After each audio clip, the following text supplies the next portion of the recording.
صلي وسلم وبارك على سيدنا محمد وعلى اله وصحبه وسلم. فيديو جديد معاكم حبايبي. النهارده فيديو بسيط وسهل واقتصادي، هنرجع لايام اجدادنا زمان، وصفه من ايام الزمن الجميل اقتصاديه، يلا نعرف بها اولادنا ونعرف ايه هي، مفيده ومغذيه وكمان اقتصاديه.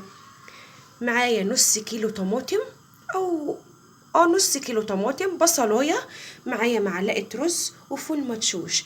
النهارده هنعمل ايه؟ الفول المقلي، اسمه الفول المقلي.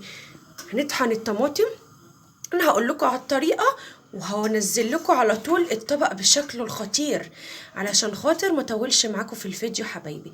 هنطحن الطماطم ونحمر البصلة على النار. بعد ما نحمر البصلة هننزل عليها على طول بالطماطم بعد ما نطحنها، وهنغسل الفول طبعا زي ما احنا غاسلينه كده، هننزل بيه على طول هو ومعلقة الرز كله على بعضه، وهبدأ الحدق بتاعي اللي انا عايزاه واوريكم الشكل النهائي ليه حبايبي.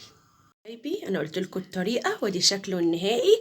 طبعا كله على بعضه هتحطيه معلقه زيت على البصله والطماطم والرز، معلقه الرز وربع كيلو الفول، وتروحي على طول حطهم كلهم على بعض ويطلع بالشكل الجميل ده جنب حبه فلفل. والف هنا وشفا.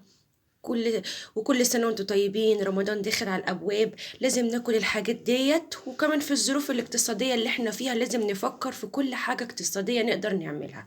أتمنى الفيديو يكون بسيط وسهل عليكم النهاردة، أتمنى كل وصفاتي تكون سهلة. متنسوش تعملوا اشتراك حبايبي لو عجبكم الفيديو واللايك، والسلام عليكم ورحمة الله وبركاته.